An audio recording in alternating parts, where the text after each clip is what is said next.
Hello. Can you hear me and see me and all that good stuff? Been nothing but technical difficulty for the last 2 days, so I'm not even sure if this is even working.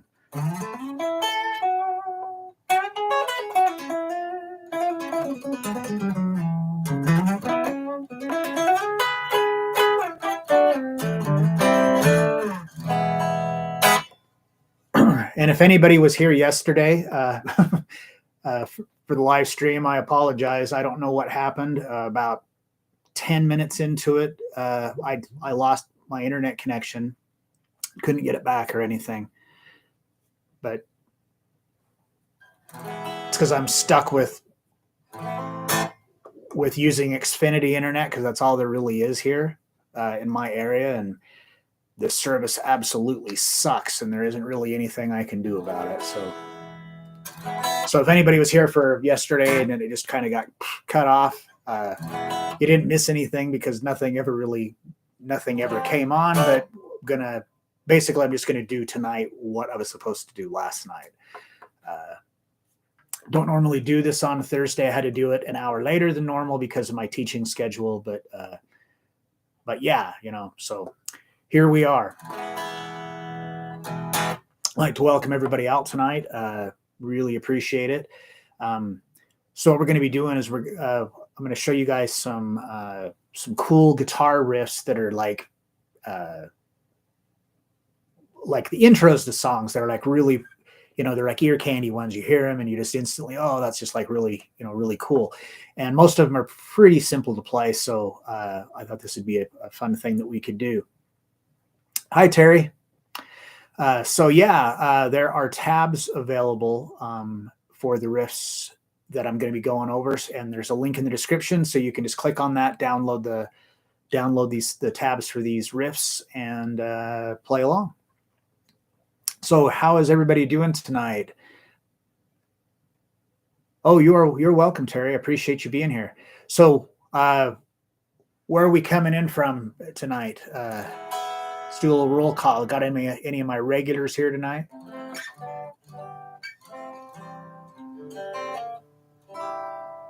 That's great.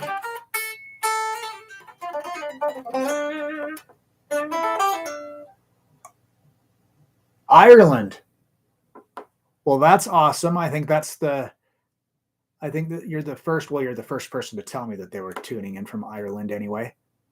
Oklahoma. Nice. I'm in Utah.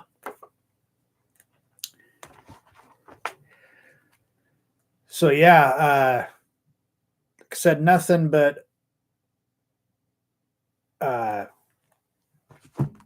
technical difficulties. Yesterday lost the internet connection, and then today I was like, okay, we'll just do the same thing. So we just rescheduled it, and usually I'll get notifications, saying, oh, your video's coming on, or I'll already be getting, comments or anything, and nothing was happening. And I was like, what the hell's going on? So I get in there, and somehow or another, the privacy was set to unlisted.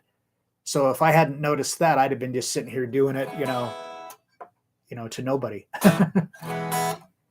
All right. So hopefully you've downloaded those tabs for these riffs, and let's get going with them. So whoops, that's not going to work. All right. Just trying to get the music so I can see it.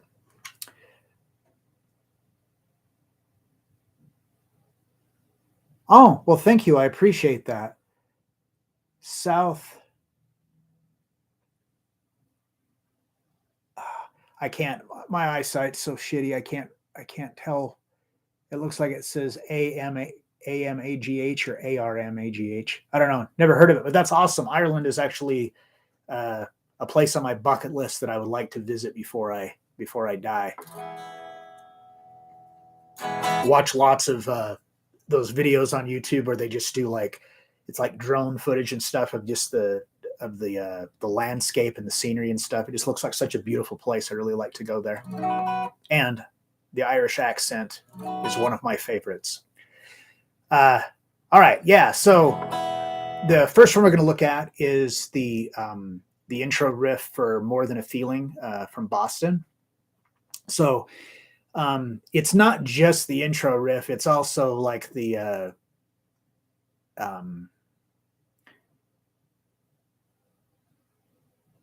well, I guess they would still call it the intro. I mean, maybe the first verse or whatever, but vocals do come in over this part eventually.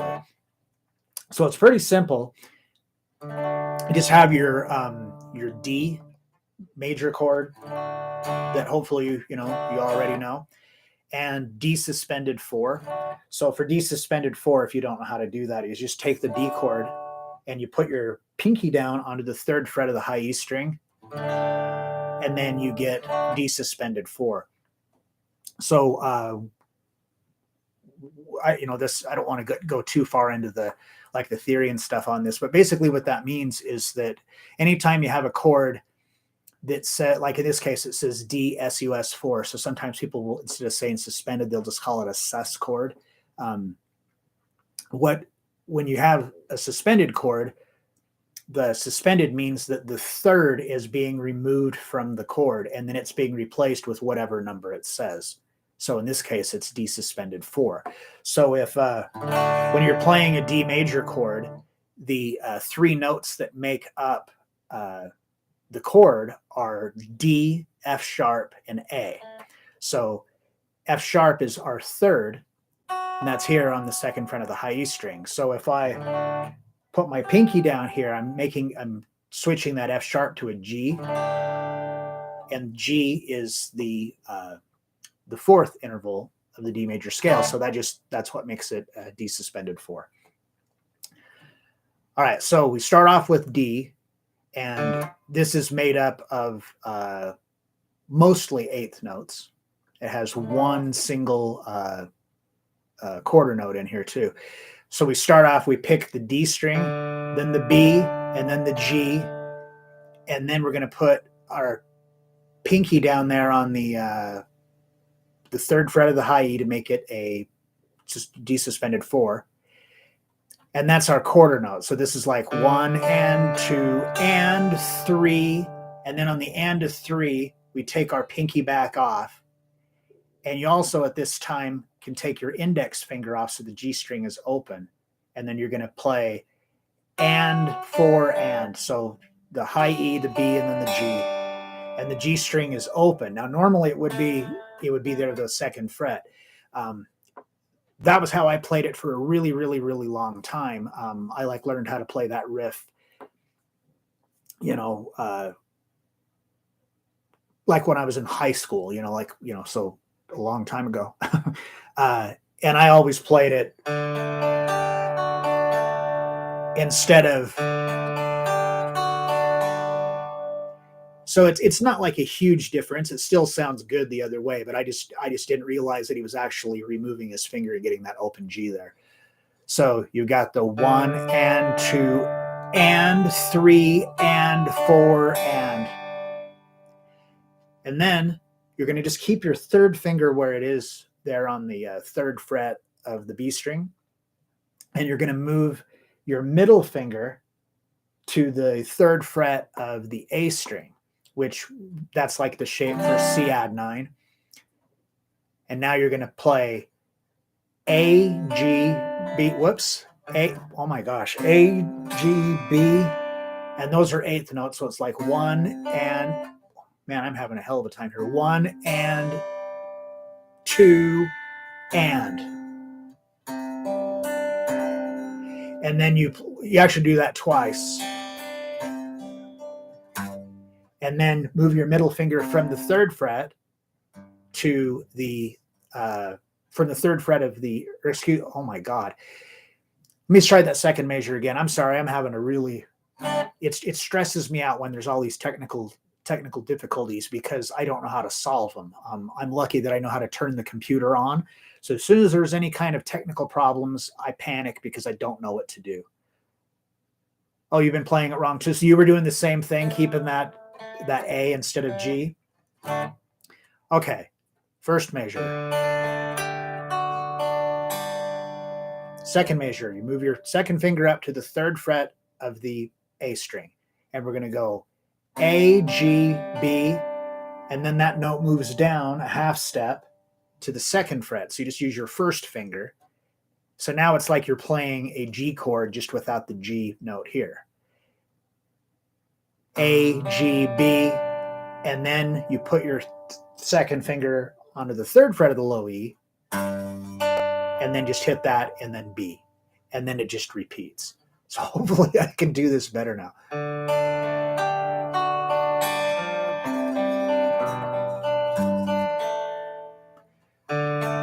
Oh my man.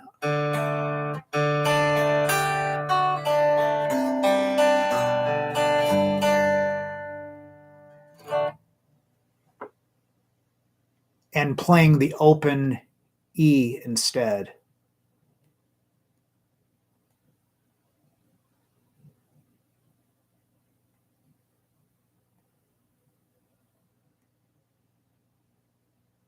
Oh, thank you, Sergio. I really appreciate that. I mean, partially, this is like part of my livelihood, to do this. But I really do enjoy doing it, especially when things actually go the way that they're supposed to go. And the last 2 days has not been that way whatsoever. After the sus, so you mean like you were hitting the open high E? Is that what you mean? All right, I'm going to see if I'm going to attempt to play this again.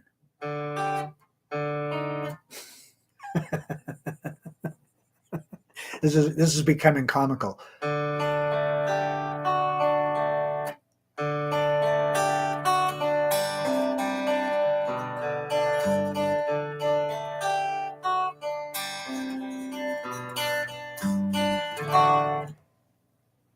Oh, okay. So if you did that, if you did it to the open string, that would actually make it D suspended 2, because this F sharp is the third. Between 2 and 3 is a whole step, so down to an E, but between 3 and 4 is only a half step. That's why it's there. If you've been playing it wrong for all these years, it will be hard to do it right now. So what was it that you were doing wrong, Rick? Was it what I was talking about, where you were playing the second fret of the G string instead of it open, like what I said that I was doing? Because if that's the case, I mean, honestly, it's not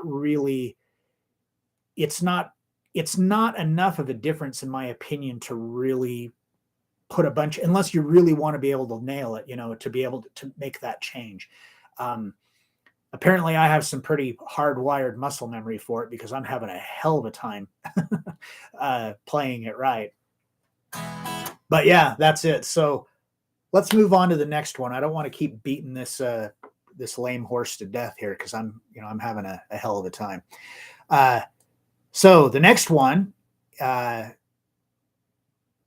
is the intro for End of the Line by Traveling Wilburys. So what's kind of cool about this is it uses triad shapes with the inversions. So it's kind of, in a sense, besides being like just a cool sounding riff, it's a good exercise for your triads. So for those of you who don't know what I mean by that when I say triads, is a triad is just a 3-note chord, like a major or a minor chord, or an augmented or a diminished. But we're just talking about major and minor right now. So if when you play, like you play like a G chord, you're playing 6 strings. You're playing 6 tones, but you're actually only playing 3 notes. You're playing a G, a B, a D, a G, a B or a D, depending upon how you play it, and another G. So that's what a triad is. But when you talk about just playing a triad, you actually only play the 3 notes. You don't play you just play them separately. So like here would be a G like that. So when you play a chord like D, technically you are playing a triad. So if you play this D chord, but you don't play the D string, you just start on G, you're playing what's called a second inversion triad. So like in root position, the lowest note, it's like 1, 3, 5. And then when you play it in first inversion, it's 5, 1, 3. It's still the same 3 notes. And then when you play in the second inversion, now you're playing 5, 1, 3. So 1, 3, 5, 3, 5, 1, 5, 1, 3. So this is, like I said, is a good exercise. There's actually a few different ones like this that Run Like Hell from Pink Floyd's another good one for practicing these. So for this, we're going to start off with the D major shape, but we're going to move it all the way up. So our first finger's on the 7th fret of the G string, third finger is on the 8th fret of the G string, and second finger is on the 8th fret of the high E. But we're going to play the open D string with it. So technically, this is a G chord, but our bass note is a D. So it's a slash chord. So we're going to play that and then just come down to D. Whoops. So it's a total of 5 strums, and it's an 8th note, a 16th note, an 8th note, a 16th note, and an 8th note. So that's the first measure.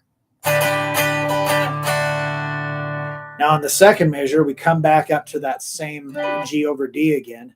And now we're going to switch to our next chord, which is A over D.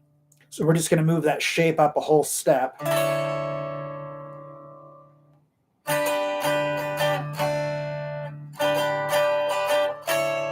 Okay, when we move up to this one, we're only on there for just one strum, which is an 8th note. And then we're going to go to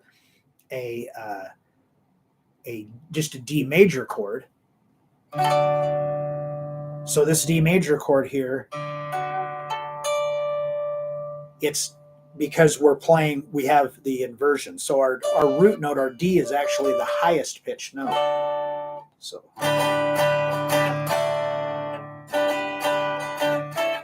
whoops, try that again. So that is the first 2 measures of it.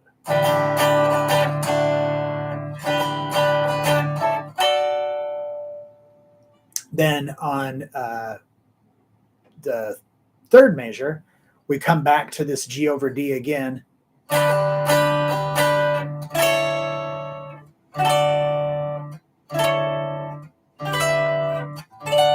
So this is like all happening really quick because it's all just 1 strums. So we start there, come up to the A over D, to the D that we did, and then back to the A over D, and then let's see. Now we've got a E minor over D. So I'm just barring the 12th fret of the G, B, and D, the G, B, and high E string, but the D string is still open. And then we end it with just a regular D chord, but an octave higher.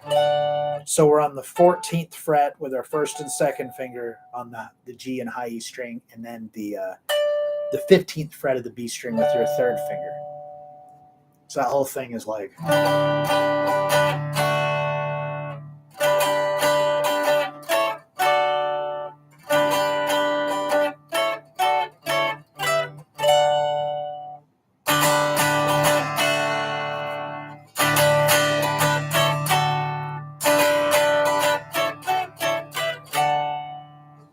And that's basically that riff. So like I said, it's a good it's a good exercise, just like, I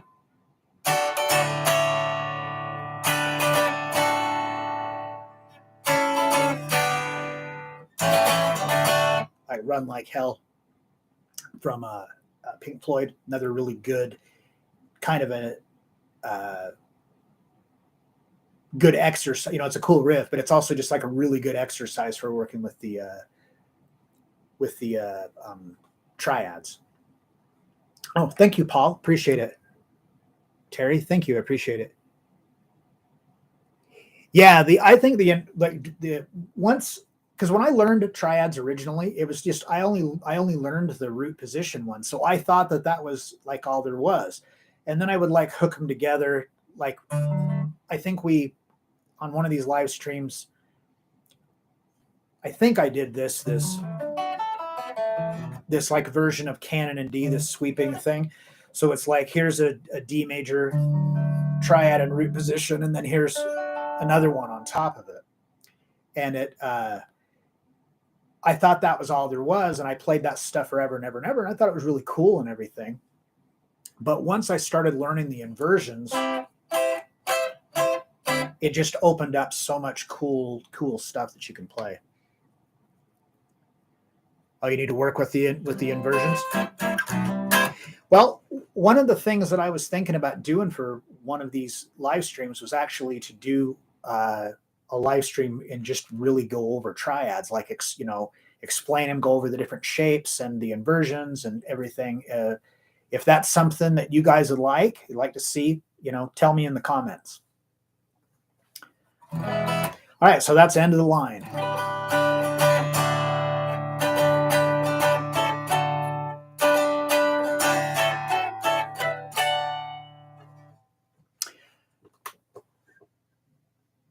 Oh, you'd be in for it? Cool. All right. So the next one, yeah, Joe Walsh. There's lots and lots of cool stuff. That's one of the reasons that I really like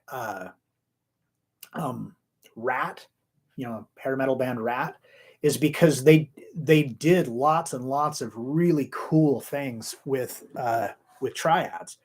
Like if you're familiar with the song Wanted Man. Whoops. It just uses all these cool triads that are based on the first three strings, E, B, and G, and then B, G, and D. And I don't know, I just think it's really cool. They did lots of cool stuff like that, with triads. I thought was really neat. Rick, you'd be down for a triad lesson as well? Cool. All right. All right. So the next one we're going to look at is the opening riff for Don't Fear the Reaper. Now, this one isn't doesn't have a like a companion lesson to go along with like those other ones did, and that was actually completely. I threw the, I just picked some riffs, made the tabs, and I didn't really think about that I could be answering this other stuff. Oh, Paul, you're in as well too. Great, appreciate it. Yeah, so I mean, if you guys are digging this content stuff I'm doing, give me a thumbs up. Subscribe to the channel, leave comments, all that kind of stuff. It really helps for them to know that I'm, because this isn't, I don't own this channel or anything. I just work here. So if the more interaction there is, and people are, liking the content, leaving comments and everything, I'll continue to have a job here. If not, then, they'll just want to get somebody, else to do it.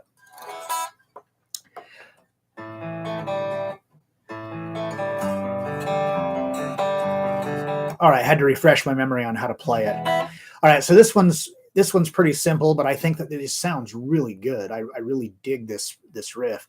So to start off, it's an A, but you're not actually playing the C sharp in it. So technically, it would be more like an A5. it wouldn't really be an A.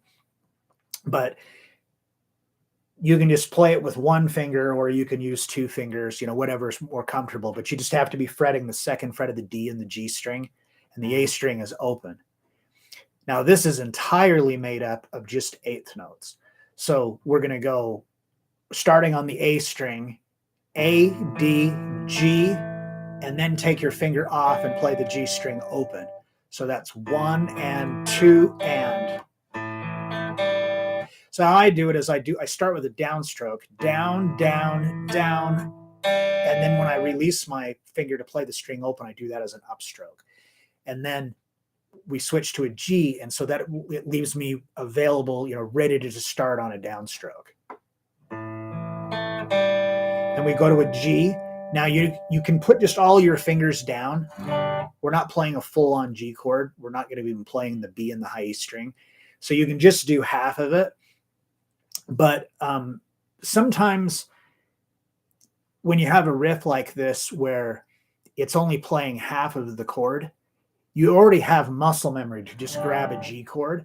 So it might be easier to just do it that way than to try to alter the way you play it. The end result's going to be the same. It's going to, it's not going to sound any different because you're not playing any different notes, but sometimes it just makes it easier to be able to get it down. So we switch to that G. So I'm on the third fret of the low E with my second finger and the second fret of the A string with my first finger. And we're going to play that starting there, and we're going to pick E, A, D, G. So I'm just doing that all with downstrokes. Then we've got, it says it's C suspended 2 over F. So it's like this big fancy name. But basically, if you just play a power chord, the regular old power chord shape. So I'm on the first fret of the low E with my first finger, and the third fret of the A string with my third finger. And the D and G strings are open.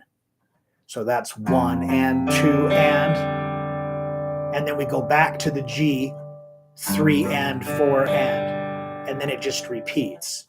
So it's like 1 and 2 and 3 and 4 and 1 and 2 and 3 and 4 and.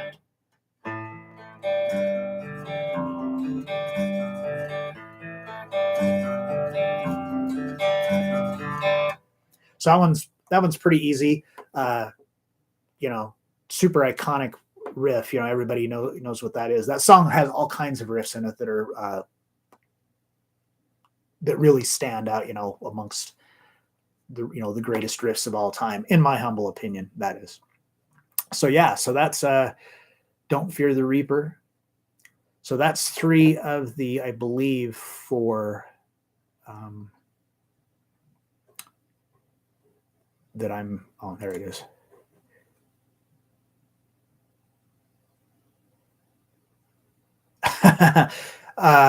Okay. So here's a, we know, like, this is a, Q&A, so you can ask questions and everything. And we used to do this thing. I don't know. I kind of stopped doing it because it just didn't seem like anybody gave a crap, but I would say, try to ask questions that I can't answer. Well, bingo, you just stumped the dummy, because I have not the faintest idea. Question is, who plays that part? Buck, Dharma, Eric Bloom, or Alan Lanier? Larry? Like I said, I can't see. I haven't got the faintest idea. I really don't know. It's weird. There's like certain bands that I can like tell you the name of every person that's ever been in, and other ones I have no idea. So yeah, I don't know that one. So congratulations, Alan. You stumped the dummy. Dummy being me. All right. So then the last one that we're going to look at is definitely the most complicated one, and it's the longest one, but it's the intro for Lonely as the Night by Billy Squier. I think this is just a really cool little riff.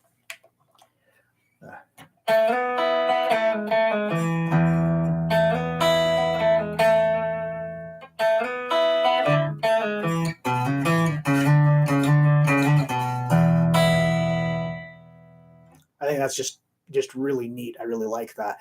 There's a Another one that I wanted to do that's longer and a little more complicated, but I don't think we would have had enough time to have gone over it. Yeah, I like Billy Squier too. That was, if you've been here any length of time, you've already heard me, talk about the first band that I really got into was Kiss when I was, like 5. And I listened to Kiss, Fleetwood Mac. Like personally, all I had was Kiss albums. My brother had like Fleetwood Mac, and my sister had Nazareth and Led Zeppelin, so I'd hear some of that stuff too. But then a friend of mine in the 6th grade had two Billy Squier tapes, and he'd bring his Walkman to school and you could plug 2 sets of headphones in, and that's what we do at recess, is just listen to those albums. All right, so for this one, we're going to start off on the 2nd fret of the G string, and you want to use your 2nd finger to do this. And I'll explain why here in a second. So we're going to pick that, and we're going to slide to the 4th fret.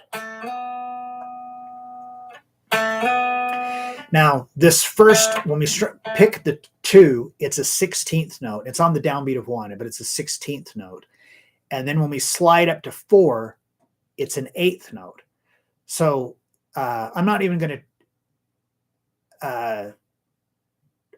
try to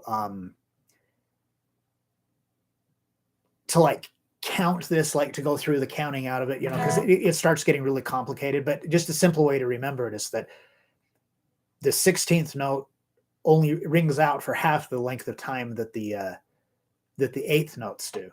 So we've got that 2 slide to 4, and then we follow that with the open E string and then B string. So the E string is a 8th note, but when we get to the B string, it's a 16th note. So it's like the first note is short. It's like short, long, long, short.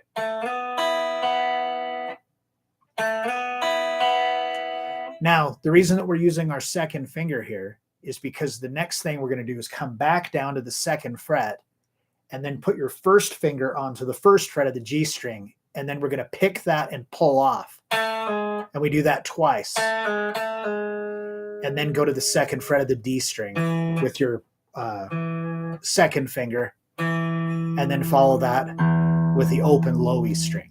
So it's...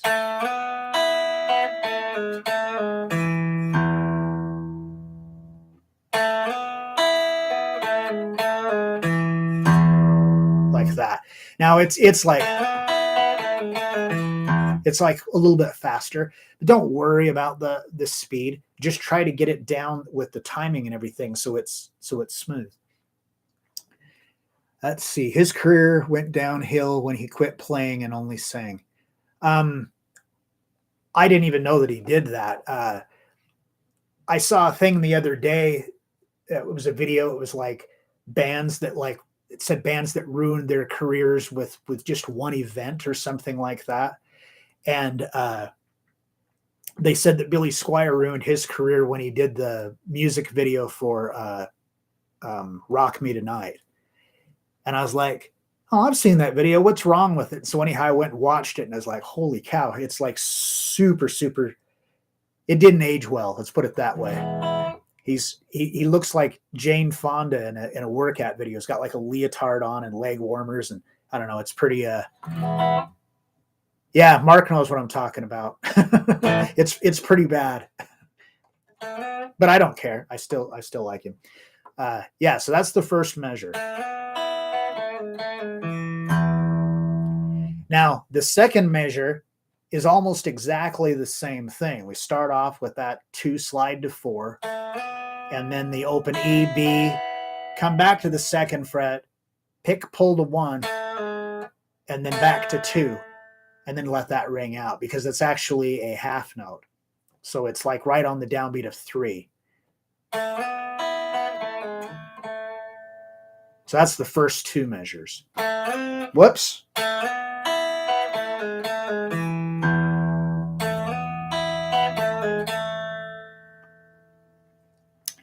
Now, the 3rd measure, it starts out the same way too. The 2 slide to 4, E, B, back down to 2, the 2 pull-offs, But instead of doing the low E there, now this is where it becomes a little bit more challenging if you're somewhat of a beginner, is that we're going to go to the second fret of the A string, but instead of moving up with my second finger, because we're going to pick that and then hammer to the fourth fret. Now I could do that and hammer with my pinky, but one, it's harder to do that, and two, it just opens up the door for making mistakes. Like, it opens it up wide. So what I do, as I immediately just move up my first finger to the second fret there on the A string, I'm going to pick that and do a hammer onto the fourth fret with my third finger, and then to the second fret of the D string with my first finger. So that's...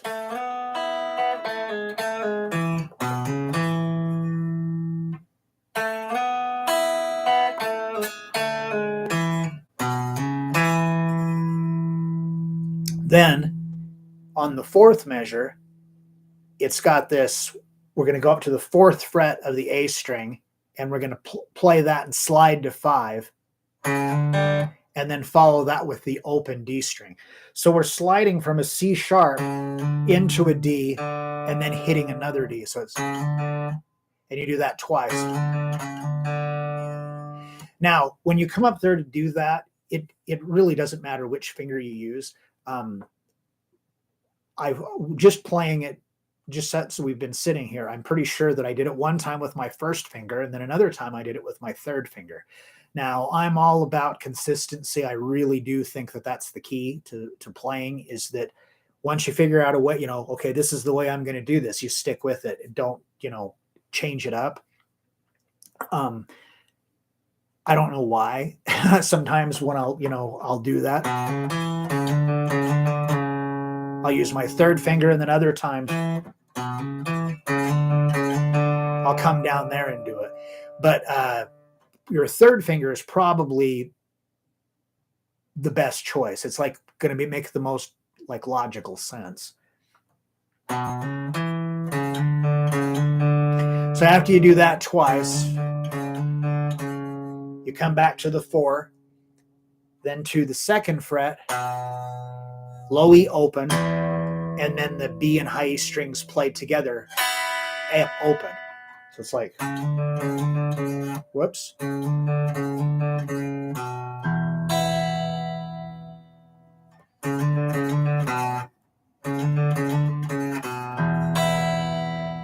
Like that. Now, the other thing, I can't believe, this is probably a record for me, that it's the most times I've played it without making the mistake that I make all of the time. I honestly contemplated not doing this because there's a certain thing that I always screw up. And now I've done it like 3 times in a row, knock on wood, without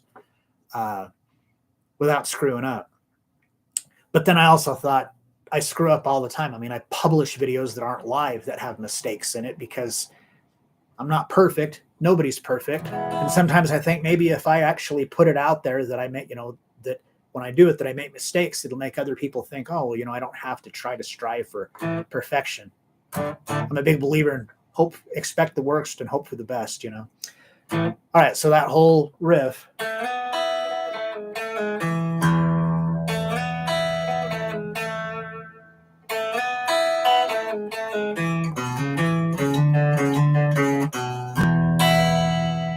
Did it again without screwing up. So the mistake that I keep making is when I go to hit the first and second string open, I do it with an upstroke.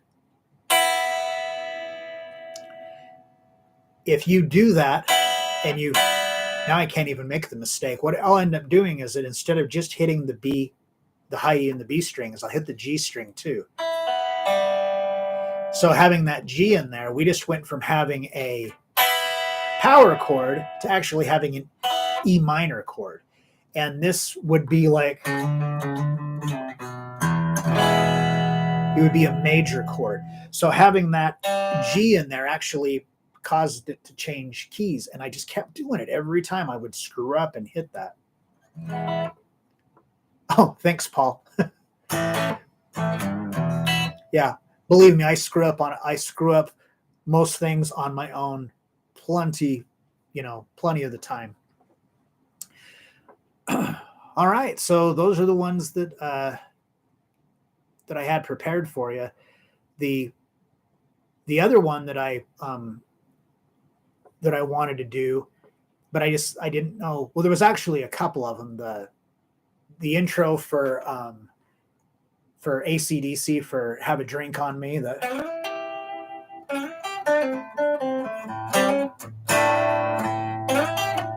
I think that's a really, really cool riff too. So I thought about doing that one. And then I also like the intro riff for the Kiss song, Mr. Speed. Wow. Try that again without.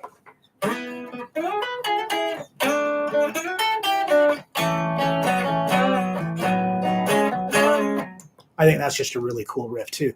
So I wanted to throw one of those ones in there too, but I thought, there's no way I'm going to be able to get it in time, because sometimes I'll end up going over time and not even halfway done with the the shit we're supposed to be doing. But yeah, so those are the ones that I did. I mean, if there's interest in learning those other ones, maybe we can do a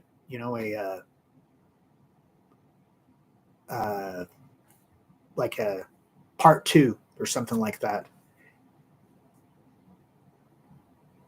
Yeah, Mississippi Queen. This wasn't so much as like beginner riffs as it was like intro, song intro riffs. But that actually would be.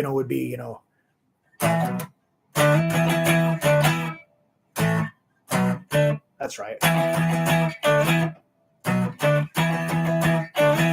I'm not sure if I'm playing it in the right key, but that's the chord progression anyway. All right, so yeah, so those are the riffs that I wanted to show you guys. We still got a little bit of time here, so question and answer as usual. So does anybody have any questions? Doesn't necessarily need to be about what we just went over, just guitar stuff in general or whatever. Anybody have those?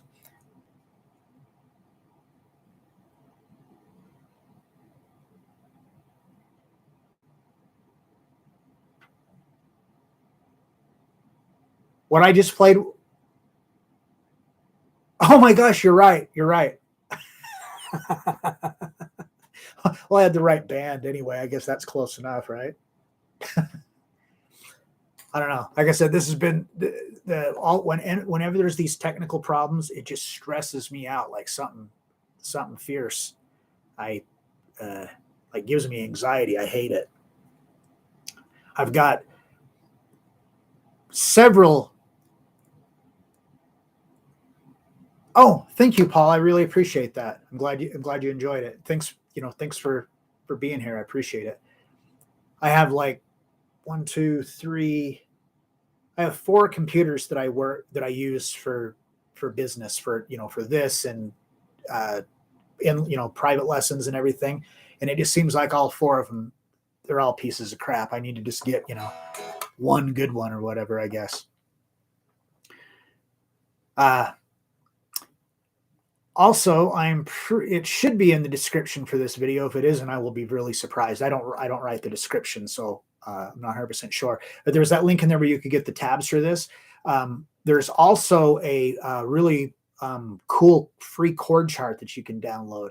A couple of weeks ago, they were telling me about it, saying, "Yeah, offer this to people," and I was like, another chord chart, kind of thing. And anyhow, I downloaded it and looked at it, and it's actually really cool. It's in PDF format.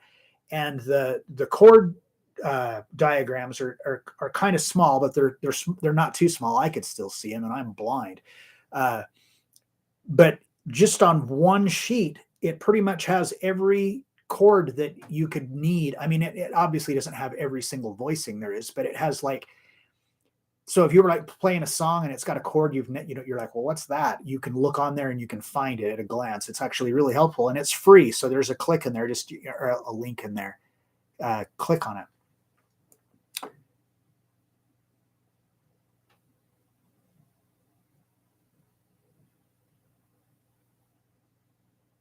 Thank you, Terry. I appreciate that. Yeah, I normally don't. It's normally not this late. It's usually an hour earlier, but on Thursday, I have lessons up until right when this starts. So this isn't going to be a typical thing unless my schedule changes to do this on Thursdays. It'll normally be Tuesdays and Wednesdays, and but last night, like about 10 minutes into it, good old Xfinity screwed me again, and no internet. Funny thing, yesterday I tried like 5 times to continue the live video. Yeah, yeah. You can keep trying. You can try all day, and it isn't going to continue. It was so. It's extremely frustrating to do it because I usually kind of have to psych myself out to do this anyway. I have like camera anxiety. Great, Terry. Yeah, I'll be here. You know, unless something comes up, unseen, I should be here Tuesday. But like I said, it'll be 7 p.m. Eastern. Tonight it was 8 p.m. Eastern, so it'll be 7 p.m. Eastern.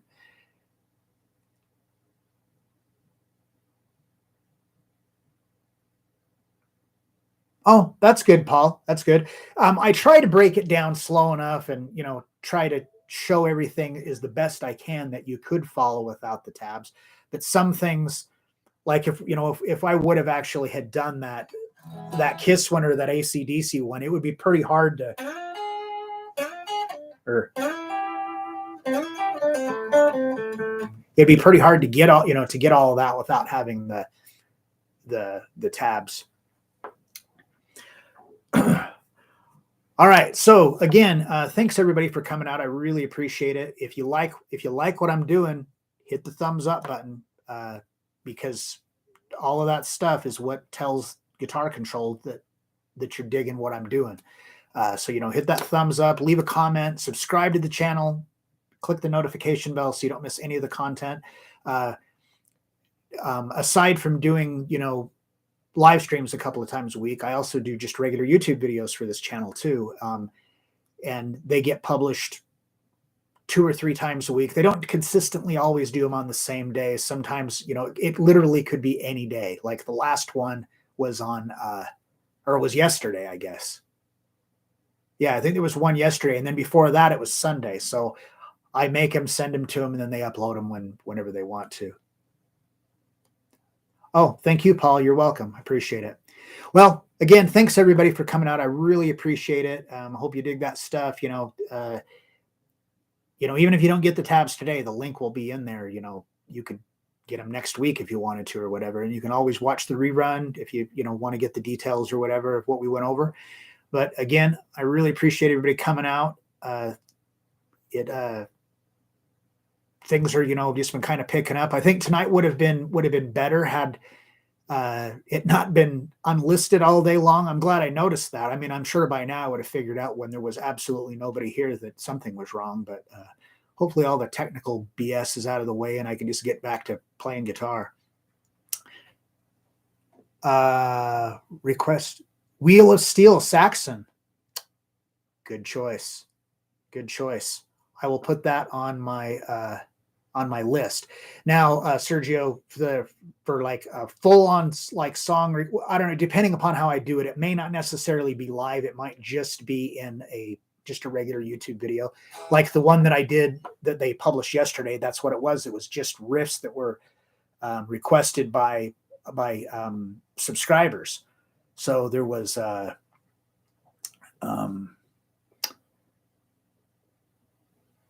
now I can't even remember. Oh, it was an Aldo Nova riff, and then there was a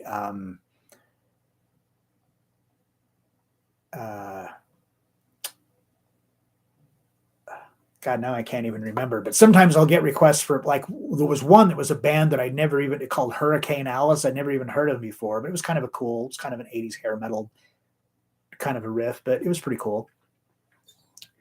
But Wheel of Steel by Saxon, I will put that on my request list. And thank you. If anybody's got requests for riffs or like maybe a subject matter that you'd like to see covered on here, we do. We've done the stuff where like we debated about, five, the five guitar players that shaped rock and roll, different things like that. And we'll do more stuff like that in the future.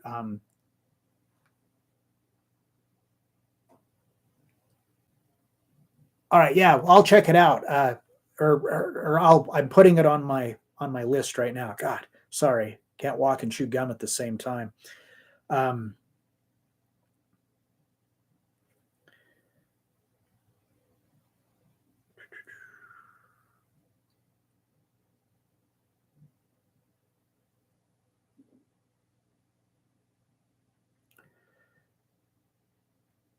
right. Wheel of Steel, Saxon. All right. I got it on there. All right. So again, thank you everybody for coming out. Really appreciate it. I wouldn't still be able to do if this wasn't for you guys. So I do really appreciate it. Been having a good time doing this. I really like it when there's lots of interaction. I like talking, and chatting with you guys. It's a lot of fun. I mean, I'm learning a lot of things, that I just, information, especially about like certain players and things that I just never would have known. I can't think of any examples, but there was one the other day that it really kind of blew my mind because I didn't. Oh, it was about that some other guitar player was the one that did a lot of the cool, like a lot of the Nugent stuff. I was, really shocked. I didn't know that. But anyway, yeah, thanks again, everybody, for coming out. Really appreciate it. And I will see you guys hopefully Tuesday, unless, something comes up, but I plan on being here. Appreciate it. Thanks a lot, everybody. Have a great night.